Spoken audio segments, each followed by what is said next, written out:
صلوات پڑھے محمد و آل محمد۔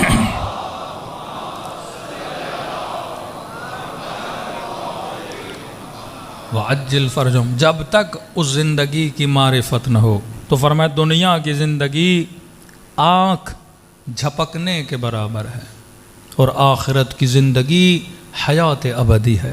حیات ابدی کا مطلب ہزاروں سال نہیں، لاکھوں سال نہیں، ملین سال نہیں، بلین سال نہیں، بلکہ اس سے بھی زیادہ۔ لیکن بنانے والی یہ آپ کی زندگی ہے۔ سالن آپ بناؤ گے، اچھا بناؤ گے تو خود ہی کھاؤ گے۔ فرمایا اپنے عمل سے وہ زندگی کریٹ کرتے ہو۔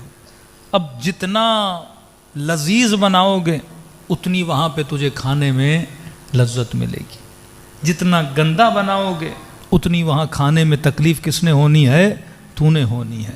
اب یہ انسان کو علم ہونا چاہیے۔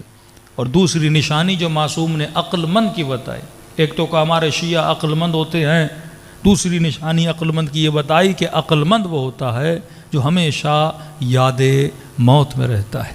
جسے موت کی یاد نہیں، اس انسان کی زندگی کا کوئی فائدہ نہیں۔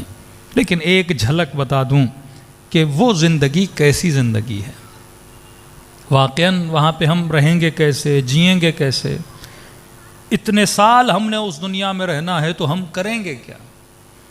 یہاں کی لذتوں کا تو پتہ ہے، بندے نے بریانی کھا لی، گھومنے چلا گیا، گپے شپے مار دیے، چار چیزیں دیکھ لیں، یہ دنیا کے مزے۔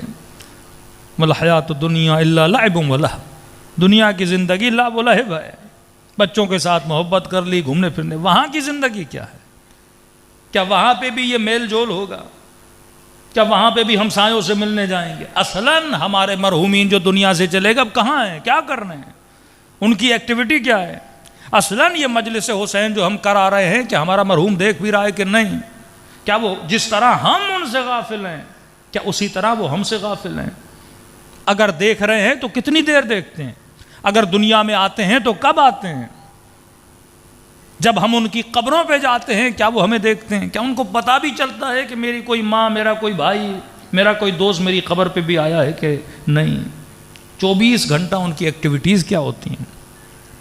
تو کہا کہ یہ جو دنیا ہے جس میں تم زندگی بسر کر رہے ہو، اور وہ جو دنیا ہے جہاں پہ آپ نے زندگی کرنی ہے، یہ دنیا اور یہاں کی زندگی جسمانی زندگی ہے۔ اب وہاں پہ تو جسم کا کوئی کانسیپٹ نہیں ہے، تو کہتے ہیں وہاں جسم مثالی ملے گا انسان کو۔ جسم مثالی مطلب جسم نہیں ہوگا لیکن دکھنے میں جسم جیسا ہوگا۔ اس کی دلیل کہ جس طرح آپ اپنے خواب میں اپنے مرحومین کو دیکھتے ہو، تو جو خواب میں آتا ہے وہ جسم نہیں ہوتا لیکن اس کی شکل ضرور ہوتی ہے۔ جو خواب میں آتا ہے اس کا وزن نہیں ہوتا لیکن اس کا حلیہ ضرور ہوتا ہے۔ تو شکلیں سب رکھیں گے لیکن جسم وہاں پہ کوئی نہیں رکھے گا، کیونکہ جسم ہوگا تو ثقیل ہوگا، ثقیل ہوگا تو وزنی ہوگا، وزنی ہوگا تو سفر کو طے کرنے میں اسے ٹائم لگے گا، اور جہاں ٹائم لگ جائے تو وہاں آخرت نہیں ہے۔ اگر جسم ہوگا تو پرانا ہوگا، اور پرانا ہو جائے تو ابدی کیسے ہوگا؟ کیونکہ دنیا میں ہر وہ چیز جو آپ دیکھتے ہیں اس کی کوئی نہ کوئی ڈیٹ آف ایکسپائری ہے۔ یہ ممبر ہے لکڑی کا بنا ہوا، ایک دن پرانا ہو جائے گا، یہ لوہا ایک دن زنگ لگ جائے گا، یہ بلب ایک دن خراب ہو جائے گا، یہ بلڈنگ ایک دن پوسیدہ ہو جائے گی، یہ جسم ایک دن بوڑھا ہو جائے گا۔ تو دنیا میں ہر وہ چیز جو نظر آتی ہے وہ ختم ہو جاتی ہے، اور آخرت نہ ختم ہونے والی دنیا ہے، تو وہاں تو کوئی ایسی چیز خدا نہیں بنائے گا جو پرانی ہو جائے، ابدیت ہے۔ فرمایا یہاں پہ جو زندگی گزارتے ہو وہ سوشل لائف ہے، بیٹے کا باپ سے تعلق، بیوی کا شوہر سے تعلق، یہاں تک کہ ایک چیز بھی اگر ہم نے کھانی ہے اس چیز کو مجھ تک پہنچنے میں لاکھوں اسباب کی ضرورت پڑتی ہے، جس طرح میں نے شروع میں بتایا۔ لیکن وہاں کی زندگی سوشل لائف نہیں ہے، وہاں کی زندگی اہل بیت فرماتے ہیں انفرادی زندگی ہے۔ مطلب جس طرح اکیلے آئے تھے اسی طرح اکیلے جاؤ گے۔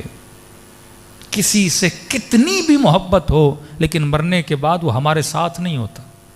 بیٹے سے عشق تھا تنہا چلا گیا، ماں سے پیار تھا تنہا چلی گئی، شوہر سے لگن تھی تنہا چلا گیا۔ اکیلے آئے تھے جس طرح شکم مادر سے، اسی طرح قبر میں بھی کیا جاؤ گے؟ اکیلے جاؤ گے۔ لیکن دنیا میں کوئی بندہ اکیلا نہیں جیتا، یہاں سوشل لائف ہے، یا کنیکشنز ہیں یا ہمسائے کے حقوق ہیں، لیکن مرنے کے بعد پورا سفر انسان نے اکیلے طے کرنا ہے۔ فرمایا وہاں پہ اگر کوئی ساتھ ہوگا تمہارا عمل ساتھ ہوگا۔ پھر معصوم سے پوچھا مولا کیا کبھی کوئی کسی سے نہیں ملے گا؟ باپ سے نہیں ملے گا، دادا سے نہیں ملے گا، اہل بیت سے نہیں ملے گا، انبیاء سے نہیں ملے گا، صلحاء سے نہیں ملے گا؟ فرمایا نہیں، وہاں پہ بھی میل جول ہے لیکن اللہ کی مرضی سے۔ اب امام نے مومنین کا میل جول بتایا جو وادی برہوت والے ہیں، اس کا ٹاپک لمبا ہے۔ فرمایا جو مومنین ہیں ہفتے میں ایک مرتبہ خدا ان کی ملاقات کا بندوبست کرتا ہے۔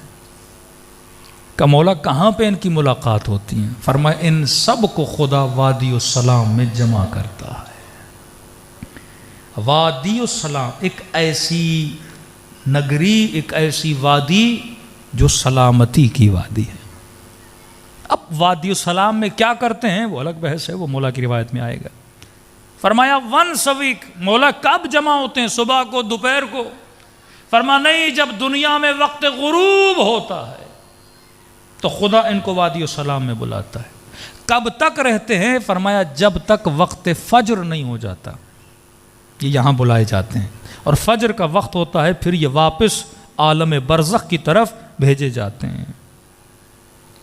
تبھی ایک شاید